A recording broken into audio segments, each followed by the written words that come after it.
Welcome again, Switch Fight Win. If you're watching the live stream by chance, welcome in.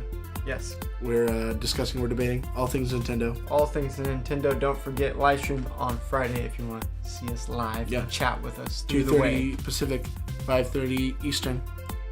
We'll be here. 3:30 Mountain Time. Is it Central or Mountain? 4:30 Central. There it is. We got it all. Yeah, we know our time zones. England, 10:30 p.m. Yeah. I think 8 hours. Is that right? I think it's 8 hours. Okay, that was impressive. I wouldn't have gotten Maybe it's different now that daylight savings changed. Oh yeah. It's so annoying. Anyways, speaking of annoying, what did you do in your gaming this week? Speaking of annoying games, no, I'm just kidding. I actually, well, maybe there's an annoying game. Pretty much, I just kept playing Steam World Quest, as I've talked about in other episodes. We had to send back our GameFly games. Yep. We haven't gotten the new ones yet, although I'm excited because it's Doom and then Captain Toad's Treasure Tracker. Both games I really want to play this week. Oh, actually, we got one. Oh, we have Doom. We just haven't played it. Yeah. We just got it like right before we started recording. Yeah. We look at this is a GameFly game. It's really interesting, actually. If you're watching on the here's a good incentive to be watching.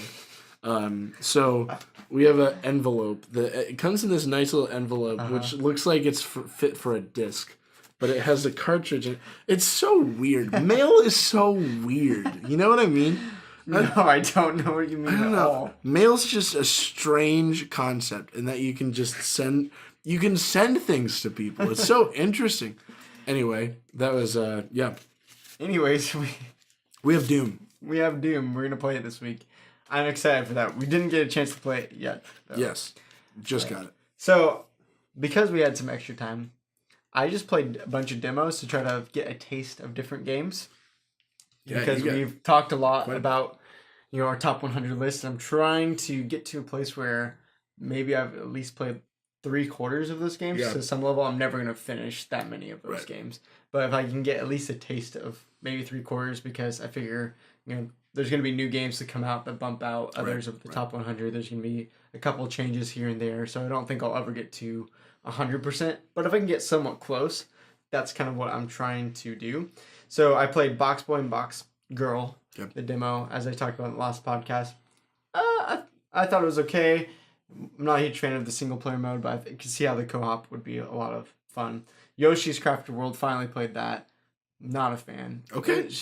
It's so boring. It is so boring. There's literally no action in the game. They even Woolly World, it was like the aimer would move up and down, so it would actually take a tiny little skill. And this one, you just get to move it. You just hold it, and then whenever you want to let it go, you just throw it. Yeah, I don't know. I'm sure that the later levels have some little challenge in platforming, but probably not much. I was listening to another podcast with a guy talking about it, and he said, what I hate about it is that it's so painfully boring, but because I'm an adult and I just have such this completionist attitude, I have to go through and I have to get everything. And he's like, it feels like what hell would feel like. You're stuck in the never-ending grind of a game you don't even like. Oh, man. Just terrible. So after that, Yoku's Island, the Metroidvania pinball. I think I would dig that, and I think that's something I would want to buy, especially when it goes on sale again. I think that's an incredible looking game. It's just fun and relaxing, and I loved the characters, even though I only got to see 3 of them. I could already tell it's just so whimsical. It's so funny, and just gorgeous looking, and just such a creative idea of pinball in a Metroidvania. I've never seen that done before. It's fun! I mean, I guess, Sonic pinball. I don't know if you can count that as a Metroidvania. But anyways, really cool. I would consider getting that when it maybe drops on sale again. I tried out Voez because when we were talking about the top 100 last week, that was our number 100. And I was like, what the heck is this? Yep. So it's a rhythmic game, but it's kind of unique where on the touch screen, there's different columns. Okay. And so not only do you have to hit it in time, you have to hit the button in the right column. The columns are switching around. So sometimes you'll hit the button, you have to hold it, and then shift your thumb to the left or to the right. So with the controller docked, it wasn't that fun. Gotcha. And the touchscreen, it was actually a really cool concept of a rhythm game that I've never done before. Okay. But What I didn't like about it is that the switch screen is so wide that trying to play a rhythm game that moves across the entire screen just felt so awkward. Yeah. Like I had to stretch my thumbs over like so far, and then I tried to hold it with one hand and use like all my fingers, and that felt even worse. And I'm like, I love the concept, but I don't think it's a game I'd ever get because it just felt awkward on the Switch. Yeah. So I don't know if it's also on the phone or something, because that would make a lot more sense to me. Anyways, I guess if you're into really rhythm games, it's kind of got that Japanese music style to it. Fun. What was that other one? Hatsune Miku Project Diva. You're gonna know. It's so fun.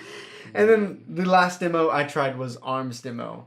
Because you have it, you still haven't even opened it yet. It is still sealed. So I was like, man, I gotta try it. And I actually really like it.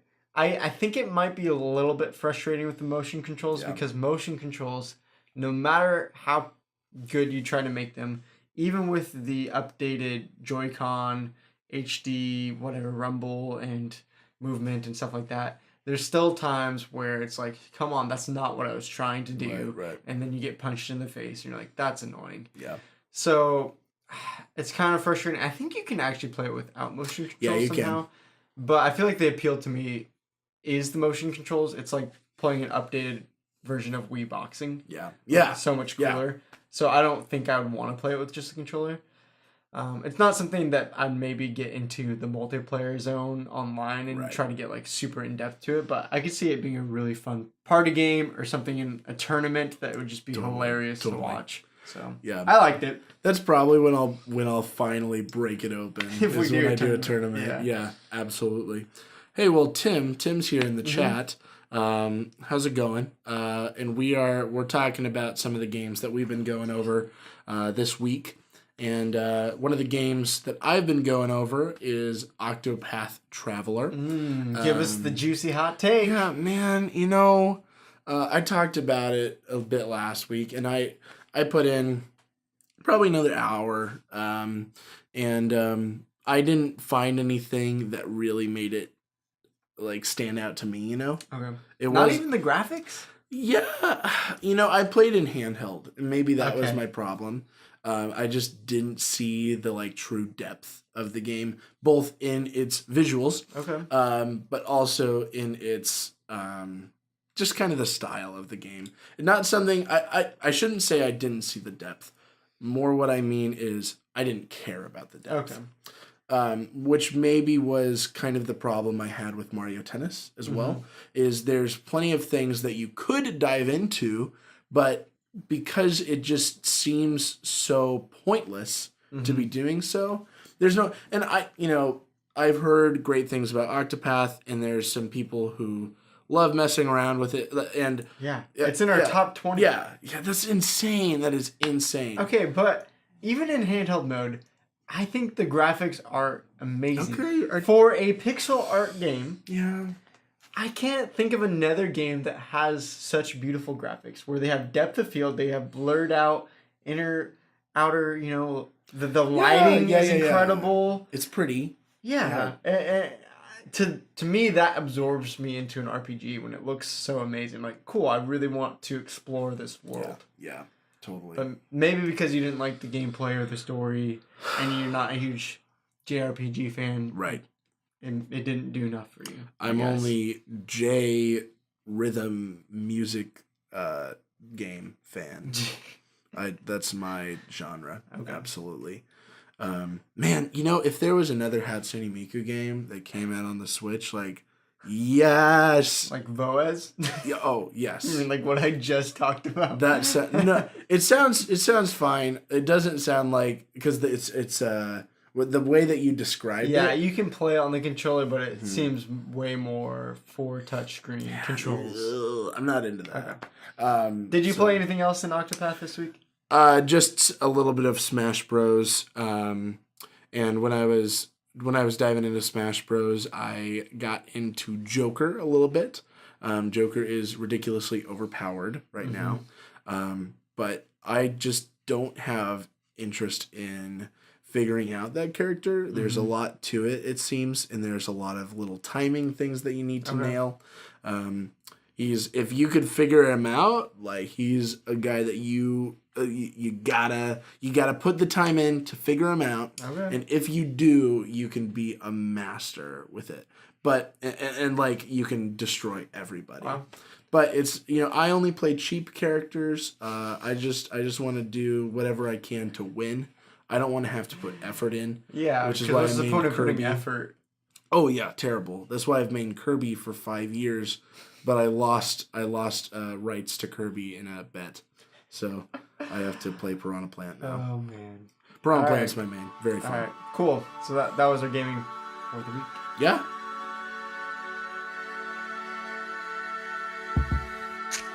Well, we're going to dive into this discussion of a little bit of news. Welcome back to Switch Fight Win. And this week, this it's not day, a new podcast. is it? Oh, it's a new section. It's still part of the our game. Oh, is it? Yeah. Is it? Okay. All right. Well, now it's that I ruined it. Anyway, this is part of the same podcast. So welcome back to the same podcast. We're going to talk about Sonic the Hedgehog. This is probably the biggest piece of news. Wait, from the Sega Genesis? Yeah. No. That was like 25 years ago. Oh, well, Sonic the Hedgehog, the movie. Oh, the movie. Yeah. I mean, he was on the Genesis years ago, and now he has finally made his way to the big screen. Should I just start playing the trailer for the live stream? Or has he? We'll find out. Oh, so, my gosh. Do we want to give our opinions? Okay, guys, something you should know about me before we dive into this. All right. I love movies. Movies are my life. Too much. Way too much so. How much are you going for this year? How many movies? 216. Yeah. That's the goal. And as you can see, if you're looking on the stream right now, the Sonic, oh my goodness. I'm not a huge Sonic fan by any means. Uh-huh. But I was personally offended by this trailer. There is nothing that remotely interests me about its story, about even Jim Carrey being in it as Dr. Eggman. No interest. We're seeing him right now. He's got a super cool mustache. It is very cool. That's cool. about it. But if this was just a movie about Jim Carrey playing this role and it wasn't Dr. Eggman, maybe I'd be interested. Okay. The doctor thinks you're basic. I can't even talk about it because it's so bad. Sonic looks atrocious. He looks like they just pulled a puppet out of a bin and threw like stuffing into it. Like it doesn't even look like Sonic to me. Nope. It looks like a furry hairball that just got spit up out of a cat's mouth and then painted blue. It looks like somebody trying to draw Sonic in MS Paint and then making a CG animation of it. How does it look so bad? Like Detective Pikachu, the Pokemon looked amazing. They look It can be done. It's not that hard. And Sonic just looks so bad. Dude, it looks just terrible. I did a little bit of research on this. Okay. The director has no previous credits for any feature-length film. Okay, that makes sense. He's done a short film before that actually looks like it's fine, I suppose, and it's done with the same kind of CG animation style that this has. So that is why they've been advertising this so much as from the producer of Fast and the Furious, because no one else in this cast matters at all except Jim Carrey. But to me, I hate Fast and Furious. I know, so same it turns here. me off even more. Oh my goodness! Yeah, I don't get it. It kind of looks like Iron Man to me. Why? Just that scene where like all the rockets are coming in on him. Yes, I suppose. That was the only thing that's fine, I guess. Here's my hot take. I'm about excited as Sonic the Hedgehog as I am for the Avengers Endgame. Oh my gosh. You're the worst. I think the biggest problem with this movie is that it is a movie for no one. Because no one likes Sonic anymore. even if they did, or even if they didn't, like, you need to at least capitalize somewhat on the nostalgia of Sonic. Mm-hmm. It makes no sense, the character design that they've chosen. Yeah. It's not like it's going to appeal to critics. Right. It's not going to make you a ton of money. I mean, what is the point of this? And here's what they don't have. Where's Tails? Yeah. He's even cooler than Sonic. Way cooler. Didn't see Tails. Didn't see Knuckles. Yeah. Amy. No Shadow. No nothing. Just plain old... Not even Sonic. This dumb ripoff of Sonic. It just looks like a dumb... I don't know. They should make a Ugandan Knuckles movie. I think that's the best route to take from here. Tim said he's in England and wouldn't pay to go see this movie. Who would pay to go see this movie? Me. That's it. I'm gonna pay for it so we can come back on the podcast and talk about how terrible it was. Absolutely. And people who like Jim Carrey. Yeah, you know what? I like Jim Carrey, and this has no interest. Really? Because I did hear that from people. Really? A lot of people are like, I'm gonna go see this because it has Jim Carrey. Okay, all right. This is one of his first movie credits in, I believe, 3 years. Coming out of his hole for Sonic the Hedgehog. There was somebody who was putting out a rumor like maybe the director knows that Jim Carrey like killed somebody and that this is just blackmail. Yeah, that seems like it. You have to do my passion project of a bad Sonic the Hedgehog movie. It doesn't. Either for his career that means he's super bored, or literally no one wants Jim Carrey anymore. Yeah. What? Poor guy. Oh my gosh. So I don't think there's anyone I've seen who is remotely excited about this. No. The most that I've seen is people saying, hey, like, don't judge it yet. But no one has actively said, I'm excited to go see Sonic the Hedgehog. Yeah. I'm interested to see Jim Carrey's Eggman. Yeah, maybe. I think that's a good casting for Eggman. More what I'm interested in is, 1, the Rotten Tomatoes score of it. And 2, the box office revenue based on that. Okay. And if it did get a positive score, would the box office revenue show because of that?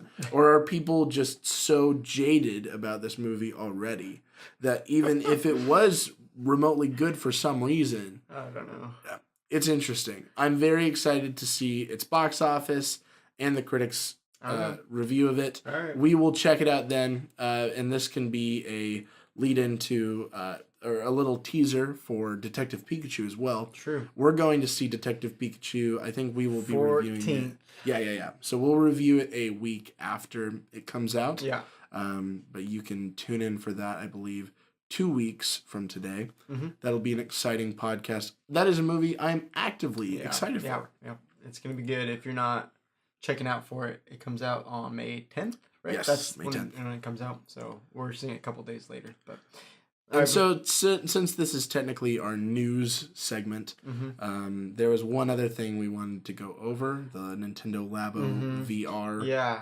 Before we move on, though, you just got to read that last comment in our live chat right now. Man, your friend looks like Jim Carrey. Wait, which one? He's talking about you, obviously. Maybe me. Right? Do you look like Jim Carrey? I don't know.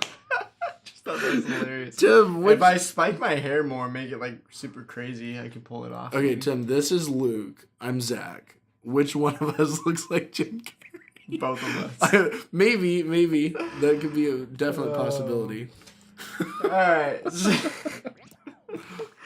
So, Nintendo Labo, the VR goggles came out, and then now I think last week the Mario version of the VR came out and the Zelda came out. Yeah, but we should talk real quick. VR, the Nintendo Labo VR itself, great reviews, solid. I mean, maybe not great, but like way better than expected. Yeah, I think it was even an 80 critic score. It was solid, which is pretty high.